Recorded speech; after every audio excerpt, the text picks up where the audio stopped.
पहले हम महाराष्ट्र सरकार के राजनीतिक संकट की बात करेंगे, क्योंकि ये कहा जा रहा है कि उद्धव ठाकरे की सरकार अल्पमत में है। बीजेपी ने उद्धव ठाकरे से इस्तीफा मांगना शुरू कर दिया है। 2.5 साल पहले जब ये गठबंधन हुआ था, यानी उद्धव ठाकरे जब महाराष्ट्र के मुख्यमंत्री बने थे, तब से ये कहा जा रहा था कि सरकार ज्यादा दिन नहीं टिकेगी। किसी तरह से 2.5 साल तक तो ये सरकार चली, लेकिन अब इस पर संकट के बादल मंडरा रहे हैं। तो आज मास्टर स्ट्रोक में हम इसी सवाल का विश्लेषण करेंगे कि महाराष्ट्र में ये नौबत क्यों आई, क्यों शिवसेना के सबसे वरिष्ठ नेताओं में से एकनाथ शिंदे बगावत पर उतर आए हैं, क्या उद्धव ठाकरे को विचारधारा से समझौता करना महंगा पड़ गया है। ये वो तमाम सवाल है जिनका विश्लेषण होगा। ये तस्वीर आपको याद होगी, कांग्रेस की अध्यक्ष सोनिया गांधी, उद्धव ठाकरे, उनके बेटे आदित्य ठाकरे, उनकी मुलाकात हो रही है। जिस सोनिया गांधी का जीवन भर शिवसेना प्रमुख बाल ठाकरे ने विरोध किया, बाल ठाकरे के बाद उद्धव ठाकरे ने भी सोनिया गांधी और कांग्रेस पार्टी के खूब खिलाफ बोला। लेकिन इसके बाद जब सत्ता के लिए गठबंधन की बारी आई, तो शिवसेना ने उसी सोनिया गांधी को चुन लिया, विचारधारा से समझौता कर लिया। कहीं इस वजह से तो शिवसेना में अब जाकर बगावत नहीं हो गई है, क्योंकि जानकार शुरुआत से ये मान रहे थे कि क्या शिवसेना जैसी विचारधारा वाली पार्टी का कांग्रेस से गठबंधन कभी हो सकता है, या ये गठबंधन ही गलत था। अब जब उसी कांग्रेस से शिवसेना की बगावत पर सवाल पूछा जा रहा है, तो वो इसे शिवसेना का अंदरूनी मामला बता रही है। जल्दी से आपको महाराष्ट्र के सियासी संकट का अपडेट अब मैं दे देती हूं। महाराष्ट्र के मंत्री और शिवसेना के नेता एकनाथ शिंदे शिवसेना के 29 से ज्यादा विधायकों के साथ गुजरात के सूरत में एक होटल में हैं। एकनाथ शिंदे ने मांग की है कि महाराष्ट्र में शिवसेना एनसीपी और कांग्रेस से गठबंधन तोड़े और बीजेपी का साथ देकर सरकार बनाए। शिवसेना आरोप लगा रही है कि उसके विधायक गुजरात से लौटना चाहते हैं, लेकिन बीजेपी ने उन्हें बंधक बना लिया है। शिवसेना को और ज्यादा टूट का डर सता रहा है, इसीलिए अब अपने बाकी विधायकों को शिवसेना होटल में शिफ्ट करेगी। कांग्रेस को भी अपने विधायकों के टूटने का डर है, इसलिए आज कांग्रेस ने विधायकों की एक मीटिंग बुलाई थी। मुंबई में बुलाई गई कांग्रेस विधायकों की मीटिंग में 44 में से 30 विधायक पहुंचे। कल सभी 44 विधायकों को फिर से बुलाया गया है। उधर शिवसेना ने एकनाथ शिंदे को बगावत के बाद विधायक दल के नेता के पद से हटा दिया है। अजय चौधरी शिवसेना विधायक दल के नए नेता चुन लिए गए हैं।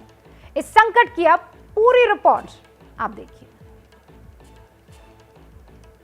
उद्धव बाळासाहेब ठाकरे ईश्वर साक्ष शपथ घेतो की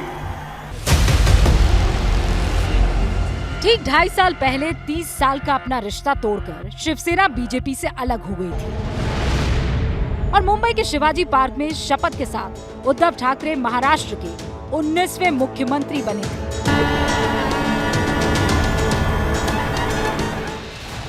तब भी महाराष्ट्र की राजनीति में खूब ड्रामा हुआ था, दांवपेच हुए, लेकिन आखिरकार जीत उद्धव ठाकरे की हुई। लेकिन अब समय का पहिया उल्टा घूमा है। श्री एकनाथ संभाजी शिंदे ईश्वर साक्ष शपथ घेतो की। जिन एकनाथ शिंदे ने उद्धव ठाकरे के बाद दूसरे नंबर पर शपथ ली थी, वो बगावत पर उतर आए हैं। महाराष्ट्र राज्याचे मुख्यमंत्री शिवसेना पक्ष प्रमुख उद्धव ठाकरे साहेबांच्या आशीर्वादाने जो एकनाथ शिंदे अपनी शपथ से ठीक पहले उद्धव ठाकरे का शुक्रिया अदा कर रहे थे, वो अब अपनी ही सरकार गिराने पर अड़े हुए हैं।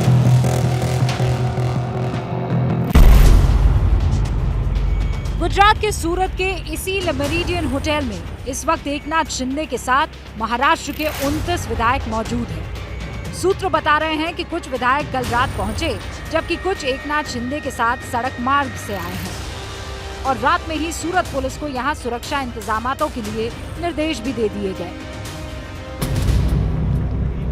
इन तस्वीरों में गाड़ी के अंदर जो नेता आपको दिख रहे हैं, वो महाराष्ट्र बीजेपी के बड़े नेता हैं। नाम है संजय कुटे, जो महाराष्ट्र के जलगांव से विधायक है और बीजेपी के उपाध्यक्ष भी हैं। वो सूरत में मेरिडियन होटल के अंदर आज बागी विधायकों से मिले। लेकिन यहाँ भी हंगामा मचा है। ये सूरत का सिविल अस्पताल है। यहाँ पुलिस इसलिए तैनात है क्योंकि यहाँ एक शिवसेना विधायक नितिन देशमुख का इलाज चल रहा है। ये दावा है कि रात में नितिन देशमुख की तबीयत खराब हो गई थी, उसके बाद उन्हें इलाज के लिए यहाँ लाया गया है। अस्पताल के जिस रूम में नितिन देशमुख मौजूद है, वहां मीडिया को जाने से रोका जा रहा है।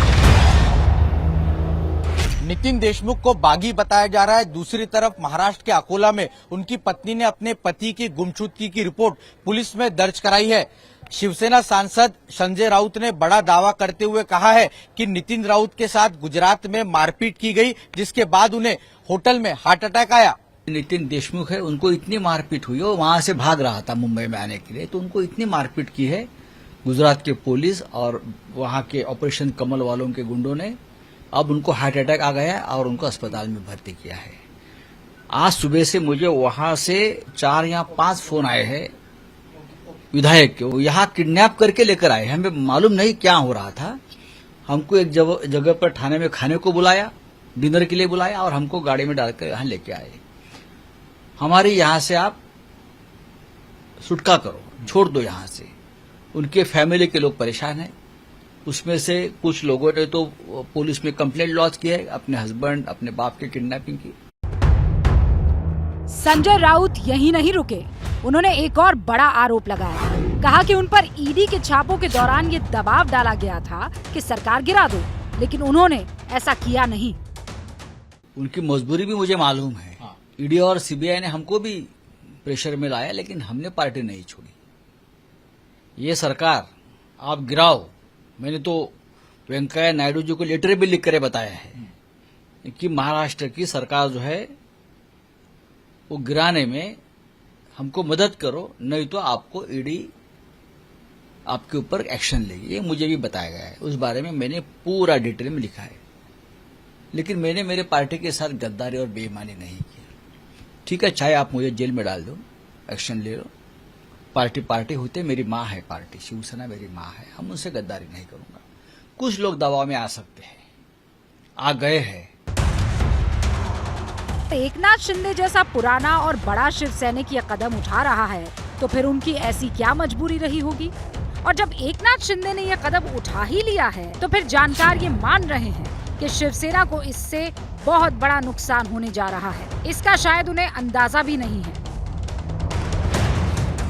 एकनाथ शिंदे का बेटा सांसद है, श्रीकांत शिंदे शिवसेना से सांसद है। एकनाथ शिंदे पार्टी छोड़ेंगे। लोकसभा में 3 सांसद शिवसेना के भाजपा के संपर्क में है। श्रीकांत शिंदे शिवसेना छोड़ के भाजपा का दामन थामेंगे। इसका बेनिफिट भाजपा को आने वाले राष्ट्रपति चुनाव में होगा। इसके अलावा मैं आपको बता दूं, बीएमसी के चुनाव भी ड्यू हैं। ठाणे म्यूनिसिपल कॉर्पोरेशन के चुनाव होने वाले हैं, तो शिवसेना को बीएमसी से भी हाथ धोना पड़ेगा।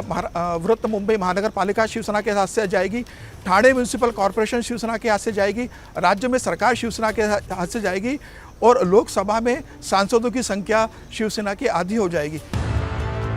बगावत के पीछे एक वजह ये भी बताई जा रही है कि सरकार को उद्धव नहीं, शरद पवार चला रहे थे, जिसकी वजह से पुराने शिव सैनिक नाराज हैं। लेकिन वही शरद पवार इसे शिवसेना का अंदरूनी मसला बता रहे हैं।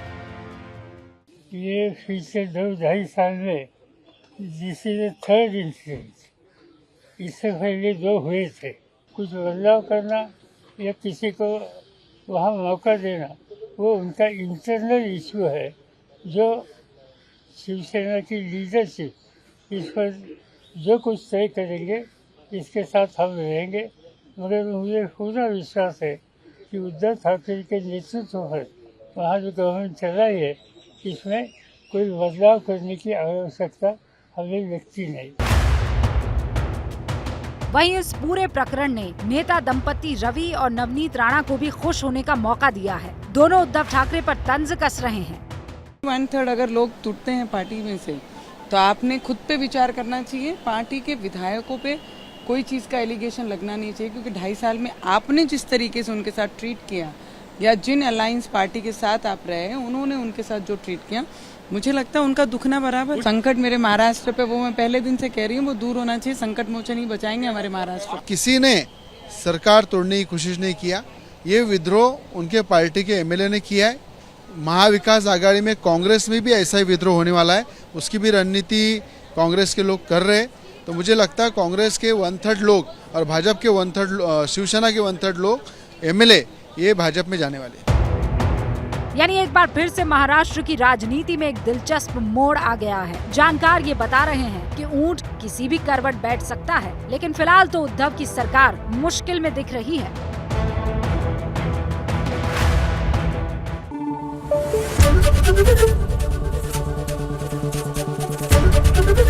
एबीपी न्यूज आपको रखे आगे।